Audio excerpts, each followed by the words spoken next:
Hey guys, Paul here with VHScollector.com, and I'm finally going to review this Blu-ray box set for Friday the 13th. I've been waiting to do this for a long time. I've been having some technical issues with doing reviews and videos, and right now I'm actually doing it on my cell phone. Got a new phone, should have some decent video. So I know I told you guys that I'm back and I'll be doing reviews, and I kind of disappeared for like 2 months.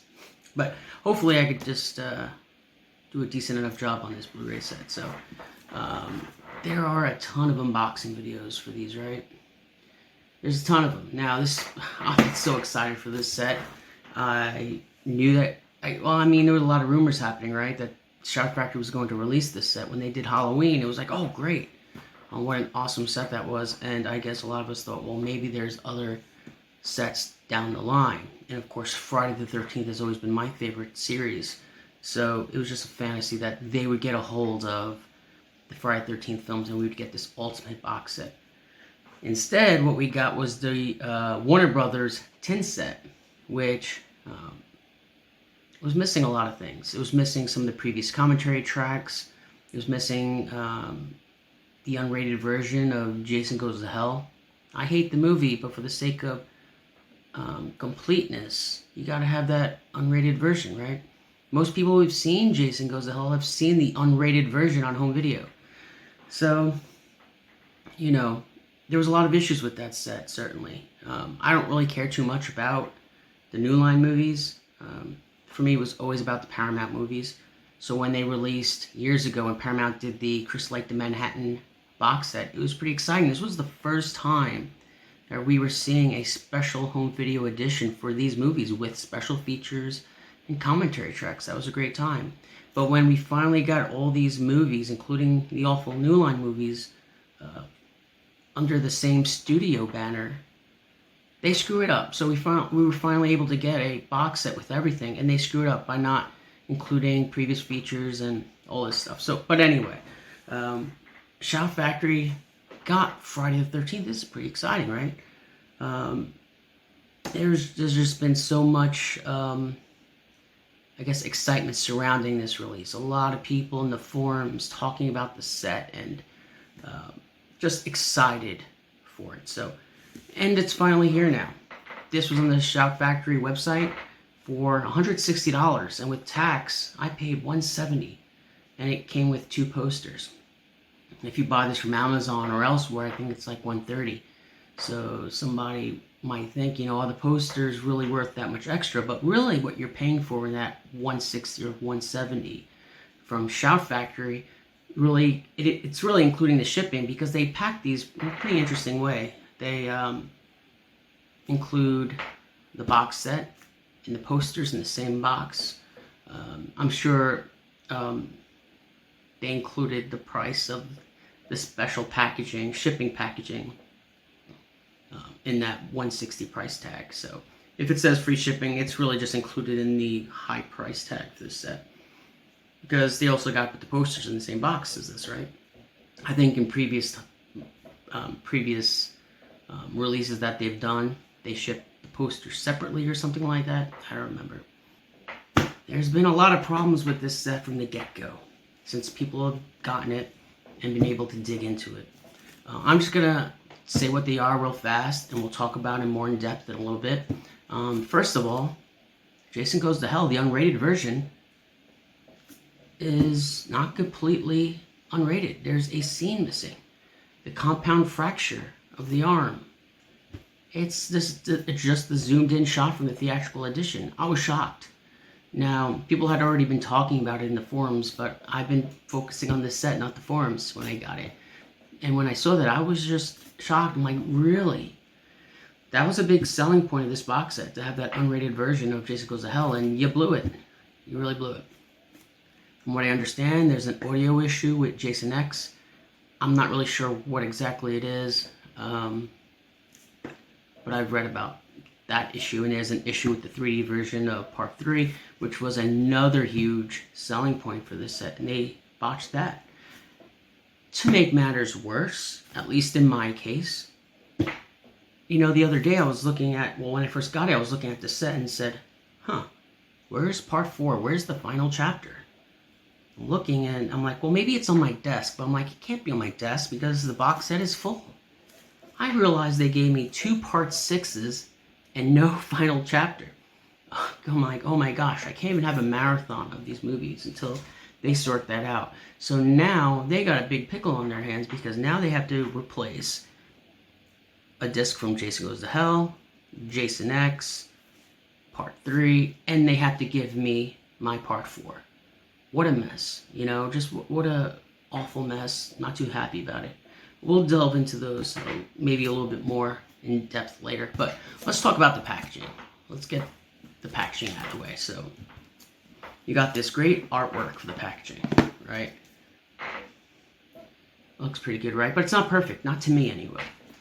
This side I kind of kept this card here just for posterity because I like to keep the plastic on this box to keep it the cardboard from getting scuffed. But here's my 2 gripes with this artwork. Number 1, it does not feature Pamela Voorhees. It has her head, certainly has Pamela's head, but it does not have her. Why? You got Roy here, who's not even part of Jason's lineage. He's imposter Jason. But you don't have Pamela Voorhees, the killer who, in a narrative sense, gave birth to this entire franchise. Where is she? How did the artist miss that? She's such an important part of this series. She's not featured here. Just a disgraceful decapitated head, which I believe is behind this card, right? If I remember correctly. I'm not sure. So that's really odd. The other thing that bothers me is this big prominent image from Freddy vs. Jason. I hate this movie. I hate Freddy vs. Jason. Of all the Friday the 13th movies, or Jason movies, which I kind of refer to the New Line movies as, this is the least like Jason to me. Freddy vs. It just does not feel like Jason. He just feels like a depressed, mopey puppy dog. It just does not. There's no edge to him. There's no excitement to him, and I just hate that movie. And yet he's featured prominently here, which is kind of depressing. And he has this awful butter knife. This machete is awful. Who came up with this for the movie? Like, seriously, the artwork from the artist is fantastic, but look at this machete. This is the machete that they use in the movie. It's just one of my gripes with this movie, is that awful machete that looks like a butter knife. Look how prominently it's shown on this cover, and you can actually compare it to the Part 7 machete and see how freaking intimidating and sharp and pointy it looks, So those are my 2 gripes with that. And when people started to get these sets, I saw a picture of all the spines, and I noticed it's actually in the promo photo too. I guess most people didn't notice it. But for the New Line movies, they used the Friday the 13th lettering and font for those titles on the spine. You can see it here: Jason Goes to Hell, Jason X, Freddy vs. Jason, and Friday the 13th Remake. Mine's actually the original logo, but I've seen some which actually uses the classic logo, but for whatever reason they packaged mine with the original remake logo, not the original Friday the 13th logo. But anyway, I find them using the original font for these New Line movies so incredibly nauseating.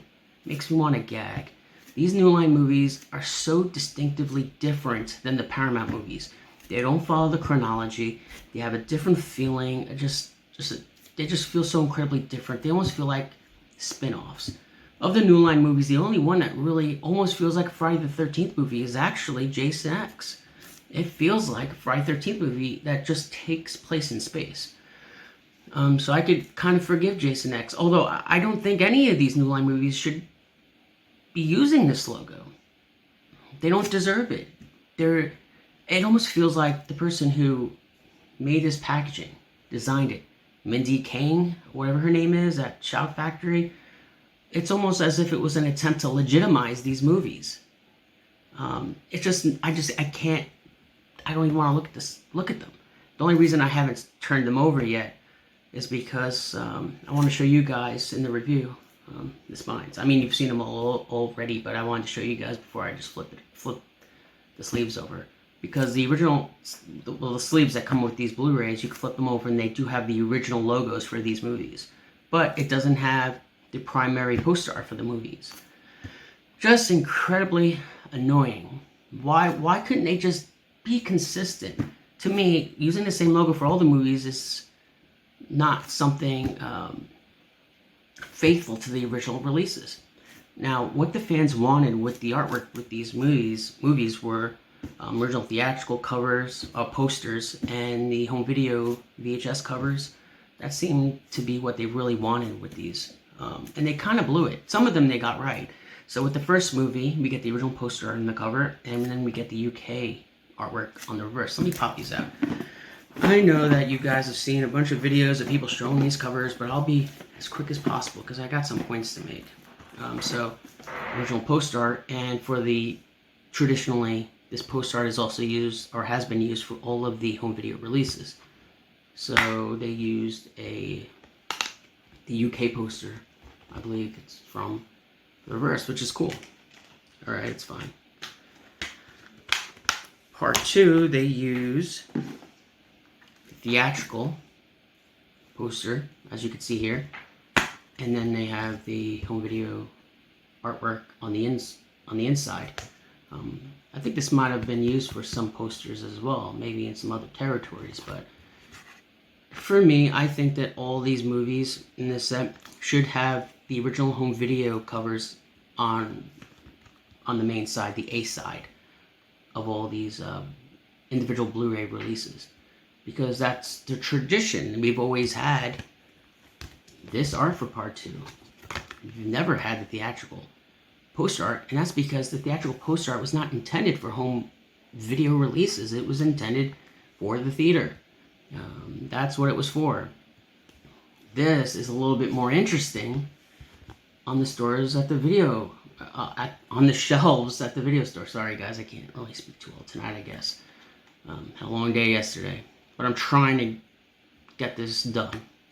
Been wanting to do this forever. But anyway, yeah, so for me, this should have been the A side of the artwork. And the inside of these should be the theatrical. So you have the option of both. In the case that they're both the same, have the foreign art, like with this one. Use the foreign art. Part 3. Like I said, from what I understand, this movie has an issue with the 3D version. I don't really know the details about that, honestly. I really don't. I don't even have a 3D TV.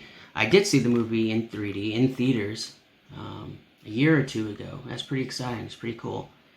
But I always prefer to watch these movies with in 2D. I don't know. I just feel like 3D is kind of a gimmick and just doesn't always feel natural to me when I'm watching a movie. Maybe it's my eyes. Sometimes it feels out of focus. I don't know. But anyway, the reverse is this artwork. And I'm not really sure where this artwork is from. I think it's from a soundtrack. A record, an LP soundtrack for part 3, I think. But that's always been a loved piece of art, certainly.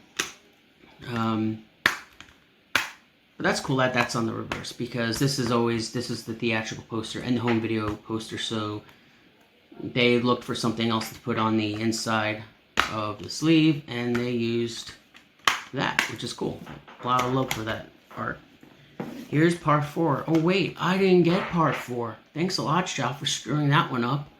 But part 4 has the traditional, I think it has the traditional VHS cover art on the cover, and then it has the poster art on the inside. But this one, when we go to part 5, I mean, there's been a lot of requests from fans to have the original VHS cover art for this movie. This is some promotional art. It's in like newspaper clippings and some posters, but it's not the main theatrical poster, which is actually quite boring, the main theatrical poster for this movie. It's just text. Again, this is for a theatrical poster. It was not designed for a home video release, which is why it's kind of boring. I mean, if even for theatrical poster, it's kind of boring, but I'm really surprised that they would put this on the inside. It irks me that there was such a groundswell of fans requesting the VHS cover art for this movie. And they said, basically said, screw you guys, we'll do what we want, and they only put that cover on the spine. It's like, can you see it? It's right there. I don't get that. Most people identify the Part 5 VHS cover art with this movie. Why would you just blatantly just do what you want, despite what fans are requesting? It just seems really bizarre to me. The VHS cover art is a lot more interesting and iconic just because of its history on video store shelves than the theatrical poster. I bet this is the first time that most people have even seen the theatrical poster, Part 5. Nobody posts it or uploads it anywhere because it's so boring. So yeah. Right now, I'll just go through the discs real quick, and maybe we'll talk about each individual one with the features and everything. Here's Part 6. Now, what is on the reverse of Part 6? I wonder, is it a foreign piece of art from a foreign poster or a foreign VHS release? What could it be? What cool art? Hey, maybe it could even be some fan art. Let's see what it is. It is just a screenshot from the movie. Are you freaking serious? You could not find any art to put on the inside of this? Who came up with this? Was it you, Mindy? This is stupid. You're telling me there's no interesting artwork that you could have used for the reverse of this sleeve? Ridiculous. There's no excuse for that. It's better than it not being just a white sleeve, but it's just an endless possibilities of what they could have used for the inside of this. So stupid. And here's Part 7. Oh wait, no, it's Part 6 again because Shout screwed up. Or their manufacturer, or whoever screwed up. Not happy about that, obviously. Part 7. This is like one of my most favorite films, and I don't know why there isn't more love for this movie. But anyway, we got the original theatrical poster art, which is also the home video art. So what would they put on the inside? Again, is it a foreign VHS cover art? Is it a foreign poster? Is it fan art? No, it's just a screenshot of the movie. Guys, seriously. It's just so stupid. Who signed off on this? You really could not find anything cool to put on the inside cover. Stupid. I'm sorry. I'm right. Jason Takes Manhattan. A lot of hate for this movie. But to me, it's still better than all the New Line movies combined. Just my opinion. This is my least favorite Paramount movie. But again, it's still better than all the New Line movies in my opinion. What is on the reverse of this art? Let's see. Could it be the I Love New York poster? No, it's not. It's just another screenshot or a publicity still from the movie. I understand if they couldn't get the I Love New York poster because it was controversial because of the New York Tourism Department protested against the use of that poster. But did they even try to reach out to them to see if they could use the poster, that iconic poster that fans absolutely loved? Did they even reach out to them? With how progressive New York has been, for better or worse, I bet they would have signed off on the use of that poster for this set. I think it just out of nostalgia, I think it would have been cool to see it on here. Alright. Jason Goes to Hell. Awful movie, the worst of the series. I got so much to say about Adam Marcus and his commentary and interview on here. This guy is just a little loony. He thinks he's God's gift to cinema, or the Friday the 13th franchise. But I'll talk about that in a little bit. So we have that original cover here, which was used on the poster art.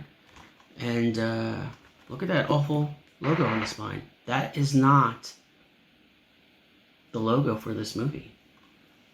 What's on the reverse? It's the same poster, but with different wording. A poster art, it's like a teaser poster, I assume. Jason Goes to Hell, and he's not coming back. Some kind of teaser poster. That does not have the original Jason Goes to Hell font that is on here, but it has it on the spine. So if I want this original font for this movie, or logo for this movie, to be on the spine of my box set, I have to reverse this cover art, which is this awful poster art. I don't want that. I want this one. So stupid and inept. but the people who designed this. I know I sound pretty harsh, but still, despite these flaws, it's still the best box set for these movies out there. So I'm still grateful. I know I'm taking a lot of jabs at Shout Factory, but it's still an excellent box set. But these are things that could have easily been fixed or changed or just better designed. Here's Jason X. Again, that is not the appropriate logo for Jason X, but fortunately, it's just the same poster art on the inside. Why didn't they do that with the other movie? With like, I don't know, Jason Goes to Hell then? Why did they use that weird teaser poster, which is almost identical? I'd rather have seen the original Jason Goes to Hell poster on both the inside and the outside. But they didn't do that. But fortunately, I'll be able to get that correct logo on the outside. Just spin this sleeve around. So that works out. Alright, what do we got next? Freddy vs. Jason. This train wreck of a movie, despite how much money it made. Gosh. But anyway, that is not the correct logo for this movie, but for whatever reason, it's on the A side of the sleeve, which is just flat out wrong. The reverse is the teaser poster. Gosh, I have so many memories of this teaser poster. Just when I was in high school, being so excited for this movie and watching the trailer over and over and over again online. So for me to get the original logo for this movie, I have to turn it around and use this cover art. But this is not the traditional poster art for this movie. It's like a teaser poster. Is that, it's not gonna fly with me. Like, I don't get it. It's funny because all the fans were saying, as I said before, we want the original poster art, or we want the original VHS art for these movies.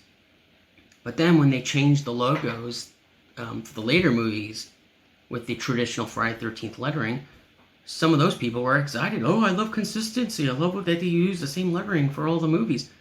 Dude, you're crazy. You act like a purist, but you're really not. Are you more interested in your collection at home looking consistent than the movies having the appropriate cover art and the appropriate logos? Like, really? You guys can't have it both ways. It just seems so...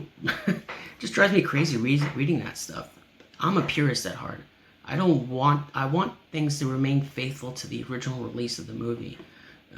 That's just me. It just seems to make sense as someone who's interested in history and archiving. And you never change the original. But that's what they did. They changed the font of the later movies to the original font. And it's just wrong. And those movies are so distinctively different than the Paramount movies. I keep saying it. It just drives me crazy. Here's the remake, which uses the original disc. It's not a new disc. I guess they didn't author a new disc. No new features for this movie, which I'm fine with because it doesn't fit anywhere. To me, anyway. It does have a different reversible art, but I won't be using that art. I'll be using this one because it has the original logo for the remake. So that's going to stick. And here we have the bonus disc. Again, this is so weird. They just put the logo here and just on a black sleeve. Like, seriously, missed opportunity. With all the fan art out there and all this other imagery floating around, you just put the bonus discs in a plain black case. Like, why? Fans would be, giving you all kinds of free artwork. They would be honored to have their artwork in the set, and you just do this. Like, it just seems so lazy to me. On the back here, it has a bunch of the features on here, but I don't even think it lists them all. But this is 2 discs, and it has the Easter eggs, and the Easter eggs are pretty stupid. They're just stuff we've seen on YouTube over and over and over again. They're just, TV ads for marathons for the show, for the movies, which is kind of cool, but it's nothing special, nothing we haven't seen before on the internet. I'm thinking whether we should go through each of these discs. It's just, a lot of these discs don't have anything new on them, to be honest with you. Just the later movies seem to. Thinking, all right, you know what? Let's go through each of these. All right, guys, so here's the menu for the theatrical version of this movie. whoever did the art design for this just did not do a good job touching up this poster art or creating it, because you could obviously some issues with it. You see that white dot up in the corner? They really didn't touch this up too well. Yeah, but honestly, a lot of people aren't going to watch this disc probably. Let's see what's actually on this disc. I don't remember. Extras. Yeah, just promotional stuff, really. It's cool that they included the original theatrical version, because it's the version that we've all seen growing up, really. So it's kind of cool that it's on here. But yeah, there's really nothing on here. No commentaries or anything. The only thing to note really with this, as far as the authoring, is just the awful job that the art department did with touching up this image. Yeah, they just didn't do a great job. You could actually see the outline of the JPEG or whatever they used to drop this image onto the menu. Just not a good idea, or not a good job anyway. Alright guys, so here's the menu for the unrated version, and it's just the same awful hack-up job that they did touching up this piece of art for this menu, with the exception that it says unrated version. But let's dip into the extras. Fresh cuts, all this stuff I believe is from the original Blu-ray release. These features, I don't think anything here is new, I'm pretty sure. And then we actually have a commentary track on here. Audio commentary track by director Sean S. Cunningham with cast and crew. This is actually, if I remember correctly, it's a hacked up commentary track. It's not a scene specific commentary track. And I find it to be incredibly fascinating that they did all brand new interviews with Sean and some other, cast and crew, but they just couldn't record a new commentary track for the one movie that started this franchise. It just seems bizarre to me. I just cannot stand these commentary tracks that are just hacked up interviews. I don't get it. When they did the 40th anniversary of Halloween, I believe there was a brand new commentary track with John Carpenter and Jamie Lee Curtis, and it was awesome. It was exactly what it needed to be. The director and the final girl talking about the movie. This was their opportunity to do that and not just leave this awful hacked up commentary track on here. If they were going to add any new features to the original movie, it should have been that, a proper commentary track. But no, we get this hack job. I just don't understand why no effort was made to record a legitimate commentary track for arguably the most important movie of this series. I just don't get it. But yeah, that's all that you're getting on this disc. I do wish that they would have put the Crystal Lake Chronicles segments with their appropriate movie, and I think that the original press release from Shout actually had these discs set up that way. But for whatever reason, they ended up just throwing it all into the bonus discs. I don't know why they did that. Basically, these discs seem to be reauthored. Well, these movies actually have new 4K transfers, the first 4. But they're basically just the same list of bonus features, pretty much, I believe, right? So yeah, that's what you're getting with this disc of the first movie. Alright guys, so here's the menu for part 2. I really hate recording the screen of my television like this. It doesn't even look like it's coming out too well, but you can kind of get a gist of what it looks like, obviously, even if it's not in the best quality. But this seems to be an important disc because we finally get to see that cut gore footage from part 2, which is excellent. Shout Factory considers this a grail find, like a holy grail find. I don't. For me, a holy grail find would have been finding an uncut negative of one of these movies. To me, that would be a grail find. But just finding an old VHS copy of these uncut scenes for part 2, which is awesome, it's excellent, it's exciting to finally see this stuff. But a grail find, that's strong words. Definitely cool though, nonetheless. Let's look at the extras. So here we have My Life as Ginny, a conversation with Amy Steele. This is new, but it's really just a podcast from a few years ago. I thought this was going to be an actual interview, but it's not. It's just a podcast interview over the telephone, and it's just not great quality at all. And it was kind of disappointing, actually. I thought this was going to be a professional sit-down interview, so I don't get that. Here are the infamous slashed scenes, right? Everyone is excited for these, and they're kind of cool. I guess I probably shouldn't play them. I don't know. Let's see. Look how great the quality is, all things considered. I was actually shocked that the picture quality was as good as it is. Some good stuff here. Look at that. Great stuff. And so you got, what is this? Inside the Crystal Lake Memories book. This is also from the deluxe editions, I believe. So this is from, I think, 2008. So it's quite old. So that's old. These are old bonus features. What's in here? Yeah, just more publicity stuff. So yeah, that's basically it for Friday 13th. Oh wait, no, there is more. There is more.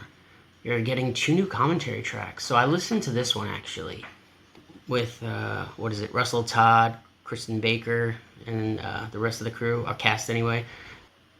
Amy Steele was given her own commentary track, so I listened to this one, but I didn't listen to Amy Steele one. It might just have been done over their phone. I know that the one that I did listen to, a lot of it was done remotely, probably through Zoom or one of these programs. But it was pretty good. It was really entertaining. It was a lot of fun to listen to. But I find it awesome that Friday 13th Part 2 has never had a commentary track before because Steve Meyer doesn't want to do one, I guess. I don't know what the story is behind that. He's the only director of this franchise that did not do any commentary tracks, which is a real shame. But we went from not having any to having 2, so that's pretty neat. Alright guys, so I am bouncing around. We're just going to skip to Jason Goes to Hell. Ironically, the later movies, the ones that everyone hates, have the most newest features, it seems, such as the case with Jason Goes to Hell. This is the unrated version of the movie, an unrated disc, which actually is not fully unrated. It's missing a scene, which is very sad. Not sure how that happens. I don't know who's in charge of quality control over at Shout. I know that there would be a million fans who would gladly, for free, do quality control at Shout Factory, but somehow they just seem to screw things up. I feel like the set was just so rushed out that they missed a lot of small details. But yeah, I think I mentioned it already. The scene, the compound fracture shot where Jason, or imposter Jason, not even imposter Jason, guy possessed as Jason. Stupid movie. But anyway, he breaks one of the employees at the diner's arm and the bone, pops out. Pretty awesome scene. However, that's not in here. It's the zoomed in theatrical side, shot. Really sad. Really sad. And I don't even know, like, if the people editing this, it's almost as if they've never seen Jason Goes to Hell, because that is a scene, that is a shot that you would never forget. So how did that happen? Who's responsible for that? I would love to know who made such a glaring mistake like that. It just seems absurd. Let's go into extras and see what we got here. An interview with director Adam Marcus. Oh my gosh. I would love to do a reaction video of me just watching this interview. He says the most absurd, idiotic things. The same absurd, idiotic things he's been saying in interviews for the past year, promoting his documentary about Jason Goes to Hell. He even repeats them in the commentary track, and yet Peter Brockie does not correct him. What's up, Pete? Why would you not correct this guy? Adam Marcus seems to think that the ending of the first movie, where young Jason pulls Alice under the water, actually happened. Of course it did not. It was a dream sequence. He keeps repeating this in interviews, and nobody corrects him. Keeps repeating, well, everyone says my movie's so bad, but look at part 1. At the end of part 1, Jason's a kid, and 4 months later, he's a grown man. No, dude. You say you're this big uber fan of these movies, but you can't get it straight. You say that you're best friends with the Cunninghams, which I believe, and you act like this gives you some sort of authority, but you're still missing the mythology of these movies. That scene at the end of part 1 was clearly a dream. And we know it was a dream because there were police on the shore. If there was some commotion in the canoe with Alice screaming when she's pulled under the water, they would have seen that. And he keeps repeating this and nobody corrects him. Why? Like, I don't understand. Peter Brockie, why would you not correct him? Because he keeps repeating that as to prove that, well, his film's not as bad, the other ones are worse. And I noticed in the commentary track, for the new commentary track for Jason Goes to Hell anyway, he almost calls fans stupid. Seriously. At one point in the commentary track, I believe he says, well, fans don't like logic. Like, what is that supposed to mean? Like, really? And then he'll go on a rant of what's wrong with all the other films as to say his film is the best. I feel like he's almost jealous of the other films, that everyone would love the other films but hate his. I feel like he's jealous. It's just, I find it to be so incredibly entertaining. It's going to be interesting to see this documentary when it comes out. We'll see who he blames. He'll blame Sean, he'll blame fans, he'll blame everyone else but himself, right? Like, he won't even take the blame for the sign on the mailbox being spelled incorrectly. He blames the prop guy for doing that. And then he'll go on to say, I finished this movie under budget and ahead of schedule. I had plenty of time to fix it and you just did not. How the hell did that happen? Like, serious. I could just go on and on. That's why I thought you guys would probably love me to do a reaction video to this, specifically this interview. What I find interesting here is that you got the same interview that's cut up in 2 interviews. These 2 are the same interview. Why are they cut up? Just to make it look like there's more features on the disc. I feel like a lot of the features, the new features on this disc, are just the same interviews just cut up into separate segments. So it actually looks like there's a lot more new features here than there actually is. For instance, these 2. The Adam Marcus and Growing Up with the Cunninghams and The Gates of Hell. These 2 interviews here. So yeah, I like this interview with Kane Hodder. He basically, in not so many words, says that he does not like Jason Goes to Hell. He didn't quite understand it, but he did it anyway. So I found that to be interesting. Well, I guess that's pretty much what we're getting with this one. Here are the commentary tracks. So you have the original and you have the new one. So there you go. Alright guys, so here's the bonus disc. The first one of the set, and we're going to go through what's actually on here. So we have up here an interview with Sean S. Cunningham. This seems to be the same sit-down interview that he does on the Jason Goes to Hell disc. So yeah, like I said, there's one interview with Sean Cunningham, and I think they actually cut it up into 3 or 4 different featurettes. It's kind of ridiculous. To me, they're all the same feature, just because they're talking about different things, and they cut them up, and I don't know. I just feel like it was done to pad this set out, definitely, because these interviews and these segments are not even very long. Here we have something really special, an interview with producer-director Steve Miner. We have wanted something from Steve Miner for so many years. He's the only director from this series that has not done a commentary track. For whatever reason, will not do one. We couldn't even get interviews from him for the Crystal Lake Memories documentary, but here he is. In this interview, he seems to really focus on his early origins of getting into the business, and of course that includes Friday the 13th, but he doesn't really go into any depth about the production of these movies, except to kind of explain how he got the gigs, about his relationship with Sean Cunningham and Wes Craven. It's very interesting and informative, but it's only like 11 minutes. I feel like it has to have been more stories with him on the set of part 2 and 3. He seems to be a very chipper guy, and I'm just surprised that he wouldn't have done a more thorough interview about these movies. Entrance into filmmaking. I don't know. It just seems odd that there is no real focus on Friday the 13th part 2 or 3. It's really just about his work in horror. He goes into Halloween H2O and such, and Lake Placid and some of the other movies he's done, so it's cool, but brief. But it's better than nothing. I have not watched these from Harry Manfredini. So yeah, so you have this interview and you have this interview. Both Harry Manfredini interviews. Like, really, why are they 2 separate features on here? I don't get it. I'm not even sure. Are they both the same sit-down interview? I bet you they are. Let's see. Alright, there he is. Let's go back to the menu.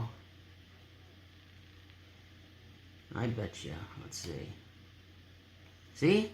It's the same interview, but they cut it up into 2 separate segments. Why would they waste everyone's time with that? Alright, what else is on here? Let's get back to the main menu. Interview with actor Harry Crosby. I actually had forgotten to watch this. I haven't watched it yet, but it sounds great. I'm going to have to check this one out and this one out. Those are 2 new interviews. Here we have Back to Camp, the locations of Friday the 13th and Friday the 13th Part 2, hosted by Michael Gingold. I like Michael Gingold's work. He's a great writer. But geez, man, he's not as fun as Horror's Hallowed Grounds, and no one seems to really know why Shout didn't go that route. I don't really get it. Like I said, Michael Gingold's a great guy, but he's frankly kind of boring on camera. He's just not fun. He just doesn't have any character or charisma. Cool guy, I'm sure, but it just seems odd that he would do those.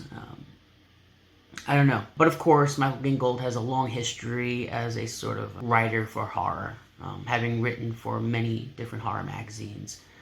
Alright, so it came from The Vault, Interview with All Records, and yeah, I have not watched this. Let me dip into it.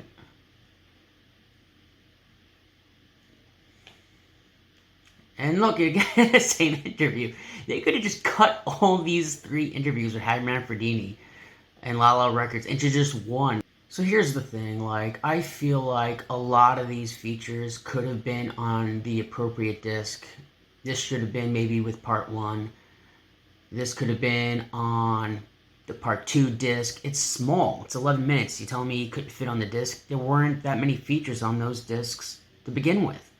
Harry Manfredini, okay, I could kind of see him being on a bonus disc because he worked on most of the films, so I kind of get that. These actors, they should be on their appropriate disc. I don't know, what's here? Alright, so here are the legacy features. All these features here are from the Crystal Lake to Manhattan box set. Again, why is this feature not with the part 1 disc? Why is this one not with the part 2 disc? It's so idiotic and stupid. So when I watch, let's say, part 4, and I watch the features on that disc, and I want to learn more, you telling me I gotta come here on the bonus disc to watch them? Now, these features are all in standard definition. They don't take a whole lot of space on a Blu-ray disc. Just no excuse. It's just so annoying that they set it up this way. I just don't get it. Same thing with these. Secrets Behind the Gore, part 1, part 4, part 7. When they did the Halloween box set, I get why they put all the additional bonus features on the bonus disc, because they were reusing discs that were already made by Anchor Bay and such, so though a lot of those discs weren't repressed or reauthored, so they put a lot of them on the bonus disc. I kind of get that. In this set, they reauthored all the discs. Why did they not put these features with the appropriate movie? It's so annoying. It just drives me crazy. Yeah, a lot of this stuff is just previous bonus features. Some of them are general Friday the 13th stuff, and I get it, you'd put that on the bonus disc. But, you know, anything specific to a movie should be with its disc, right? Let's look at bonus disc number 2. Alright guys, so here's disc number 2. Bonus disc number 2, that is. First up is the Alice Cooper music video, The Man Behind the Mask. That is awesome, isn't it? I watched it the other day and the quality looks excellent. It's not like a recording off of MTV like I think the one is on YouTube. It's just excellent. But why is it on the bonus disc? It's a 4-minute music video. I don't understand why they put that here. They reauthored the disc for part 6. Why could they not include it with that movie? Who wants to really watch that movie and then pop in disc 2 to watch the music video? It's just so stupid. Here's an interview with Alice Cooper, which is great. He's really fun. He's awesome. Explains that, you know, when he was writing music for all of his albums in the 80s, he was actually watching a lot of slasher films, which is kind of cool to know. So, Legends Never Die. This is really weird. So, Tom McLaughlin has done another interview, I believe, at this cemetery. He's like obsessed with this cemetery. He mentions that he wrote part 6 in this cemetery. And in this feature right here, it's kind of bizarre how it's really about him and his love for this cemetery more so than it is about the movie. Really strange. And here's an interview with him again, but it's like the same interview almost. I think his shirt changes or something, but I don't understand why these 2 separate interviews. It just drives me crazy that they're 2 separate interviews. Just cut them together. So yeah, I would say, look at this. So this, and this, they could have all been on the part 6 disc. And they're not. Oh, look, more interviews from Sean Cunningham. So let's see. There's 1, 2, 3, 4, and 5, I think. So the same interview with Sean Cunningham was cut up into 5 segments as 5 separate bonus features. It's just ridiculous. I think it's just crazy. For instance, The Road to Crystal Lake and Faceless Evil. I mean, this could have been the same interview. Like, I don't. Well, they were clearly trying to pad this box set with bonus features. These aren't even long. I think these are like 7 minutes each. I just don't get that. And each of them has the same, credits and a different title card. But you have to go through the same frigging credits each time when you watch one of these. It's just idiotic. Jason Was Here, Friday the 13th, part 3 through 6, locations then and now. This is really just almost like a slideshow. It's not hosted by anybody. Some of the photos look to have been taken maybe a few years ago. So it's just, I feel like it was a missed opportunity to do something really neat. Either Horror's Hallowed Grounds or maybe even Michael Gingold. I would take him over what we got with this. It is cool to see the then and now because they matched the shots with the photos, but I don't know. I still like when these sort of things are hosted and the host interacts with the location. I think it's a lot of fun. Here we got these 2 documentaries. I don't know where these come from, really. They're both in HD. They're both 90 minutes about. But here's the strange thing. So you got Scream Queens, which is really a documentary about Scream Queens, obviously. But it's funny, half the women that they interviewed say they're not Scream Queens, and they're not. But they'll be talking about a movie like Slumber Party Massacre, and they'll be showing clips from Friday the 13th Part 2, and it just seems really bizarre and not right. They'll be talking about one movie, but showing clips from Friday the 13th. I'm guessing they did this because they didn't have the rights to clips from the other movies, I guess. But under the Fair Use Act of the copyright law, you're allowed to use small clips and stuff, and I don't understand why, who edited these? I think they're both like that. They're both sort of set up like that, where they're talking about one movie, but they're showing only clips from Friday the 13th, even when they're talking about a totally irrelevant movie, a different movie, or they'll be talking about a particular Scream Queen in a movie, and they'll be showing Amy Steele. It's like not the same person. I couldn't really sit through Scream Queens. I'm not gonna lie, it's really corny. I forget who hosts it, but obviously all of her scenes were shot in a motel room somewhere. I don't know. I just could not get into that. It just, bored me. I didn't get too far into Slice and Dice. When I kept seeing the Friday 13th clips, it just seemed really weird to me. Let me see if I could show you an example. So yeah, Corey Feldman, it's always cool to hear from him. But yeah, look. This is all the clips you're going to see is like Friday the 13th movies. Look, I could just fast forward it and you'll just see Friday the 13th movies. But they'll be talking about like other movies. I mean, they'll show posters and stuff, but the only clips that they show are from Friday the 13th. Let's get back to the main menu. I just can't watch it like that. It's so weird. It just doesn't feel right. Why couldn't they just show a clip from a trailer? I don't get it. Speaking of which, here's a trailer reel, and I believe this is all the trailers from these movies together in one shot. Is that a thing? Like, is that something people like to watch? I guess, in a sense, it kind of shows the evolution of these movies, so it might be interesting. I haven't watched it. Here's some additional storyboards from Freddy vs. Jason, and some miscellaneous stuff. Stuff that I guess for the remake that were not included on the remake disc. Let me see if I could activate one of the, I don't remember where they are, the Easter eggs. Alright guys, so I found the Easter egg again. Alright, here it is. Just hitting right on this last one. And they actually show a picture of an egg. I guess it has a little bit of blood splattered on it. That's so stupid. Man, during the DVD days, they did so many cool things with the Easter eggs. For instance, the Easter egg, instead of a literal egg like on this menu, it would, maybe Jason's eye would glow, or something, or maybe the blood will be highlighted on his mask, something cool, but he put a literal egg. This is stuff that you could find on YouTube. It's nothing special. It's something all Friday fans have already seen a million times before. They didn't try to fix the color or anything with these. They just ripped them off of YouTube and put them on here. They're kind of cool, but nothing groundbreaking. They're very small.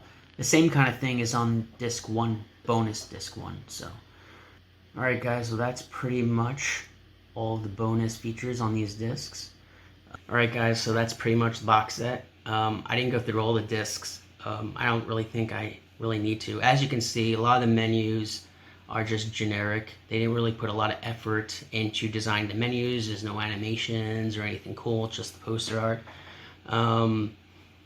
As for the new features, you know, I said this already. I feel like a lot of the new features in this set are just single interviews cut up into individual features. I don't know, I would do it differently. I feel like that was almost done to pad this set out, to make it seem like there's a lot more on here than there is. Yeah, I think I basically covered everything on here. You know, this is an excellent box set. Especially when they fix their issues, it'll be especially awesome. I mean, the issue with Jason Goes to Hell, Jason Next, the 3D version of the movie, this box set was rushed out fast. They didn't even do any quality control, it seems. And that's quite sad, because now they're going to have to send me 4 discs to fix this issue, right? They're going to have to send me a disc for Jason Goes to Hell, Jason X, Part 3, and my missing Part 4 disc. I emailed them last week. Never got back to me. I believe that they have a lot of emails to go through. How are they going to fix this massive problem? This issue is going to cost them big time. I'm sending out all these discs to people, repressing discs, and well, that's what happens when you really rush these things out. I guess they needed to have this out by Halloween time, right? They needed to have it out by Halloween time. But I don't think it would take that long for proper quality control. It would take, what, 2 days? Have someone watch all the movies, listen to the have a few people do it, you know? It wouldn't have taken too long.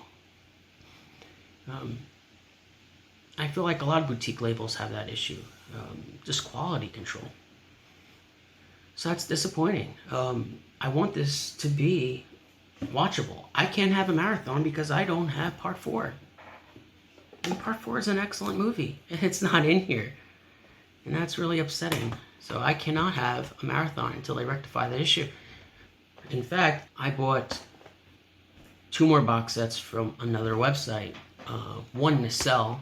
I have no shame saying that, because I spent $170 on this set and 2 posters.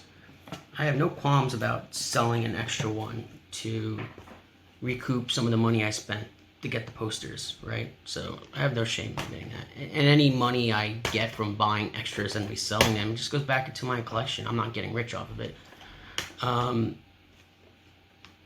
But when I get those, they're gonna have to, replace the discs of those too. It's gonna be a big headache for me and a lot of people that have this issue. I'm not the only person that got doubles in their box set. From what I understand, from what I read, I'm not the only person. And I think they're in the process of trying to figure out how they're going to deal with that. But otherwise, had these issues not occurred, this would be an excellent box set. It would have everything that I really wanted, which was just all the legacy features from the previous sets, all in one set. And really, for me, the commentary tracks are key.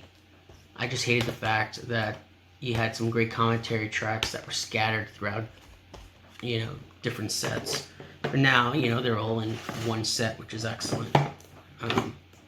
It's just, well, I don't have Part 4, but which is just crazy to imagine. So yeah, I know I come off as a negative Nancy, right? But I tell you guys how it is. I know there's a lot of reviews out there just, raving about this set, but they won't mention all the flaws with it. They don't want to be the guy that's never happy, that will find a flaw in everything. I could be happy if the flaws weren't in this set.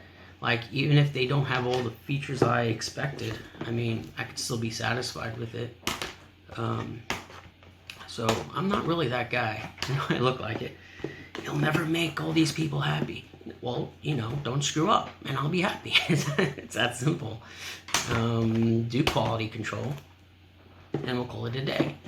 All I wanted from this set was really just to have all the features in one set. I would have been happy if there weren't even any new features in this set, or I would have been okay with it. Because we have Crystal Lake Memories, which is fantastic. But we did get extra stuff in here, which is cool, and it's icing on the cake. But what I really wish was that we didn't have these issues with some of these movies. Oh, the headache. So, I wonder how they're dealing with that now, Shout Factory. I just wonder if there's like panic over there in the Shout Factory offices about what's going on with the set and all the issues. Because this is not going to fly. They might get away with some of these issues with less famous movies, but this is Friday the 13th. You cannot mess this up. And what did they do? They messed up big time. I don't remember issues like this with the Halloween set. I know there was a recall for, not a recall, but a replacement disc program for part 4 or 5. I forgot what that was about. I think it was like a piece of sound went out or something. But as far as I remember, that was the only issue in that set. And they replaced the discs. With this set, they're going to have to replace, for me, 4 discs. And everyone else, 3 discs. So, yeah. What more can I say about this set, guys? As a big fan, it's exciting to get this set, but it's bittersweet when it arrives with movies missing, scenes missing, audio missing. It's bittersweet because we're gonna have to get these issues rectified, right? I just wanted to throw this review out as soon as possible, and I really wish I could have went through every disc, but it's really redundant. A lot of these discs have the same features from the deluxe editions. All the new features really are added to the bonus discs on here, with the exception of the commentary tracks, the new commentary tracks. And we have a bunch of new commentary tracks. We have 2 commentary tracks for part 2, a new one for part 5. So I listened to one of the new ones for part 2. I listened to the new one for part 5. I believe Jason Lives has one new commentary track and a podcast commentary track from like a year or 2 ago with Adam Green. Nothing new for part 7. Nothing new for part 8. Jason Gozell has a new commentary track and a few features. Nothing new for Freddy vs. Jason. Jason X has a few new featurettes, which are kind of cool. And this, Jason X has a new commentary track, which I didn't listen to, which I just realized. Nothing new for Friday the 13th Remake. And then everything else in the 2 bonus discs. Again, like I said, I wish that they would have put the Crystal Lake Chronicles, that old those old featurettes from the DVD box set, the original DVD box set with the appropriate movies, which I think they were going to do. And there's plenty of room on these discs to have done that. Why did they just throw them all onto a bonus disc? I don't understand. Because if I'm watching part 1, part 2, part 3, after watching the movie, I'm kind of like, in the spirit of the movie, I want to learn about the making of the movie. So, where's the featurette? Do I really want to pull out part 3 and then put the bonus disc in to watch the featurette? And it's just annoying. Got my cat here crying like crazy. I don't think she's too happy either with this box set. But anyway, this has been Paul with VHScollector.com. I don't know when I'm going to have a chance to do another review, VHS, DVD, Blu-ray, or otherwise, so just keep a lookout and bear with me. I've had some technical problems with my old camera and getting enough privacy to do these reviews, and I don't know what else to say, guys. Have a good night.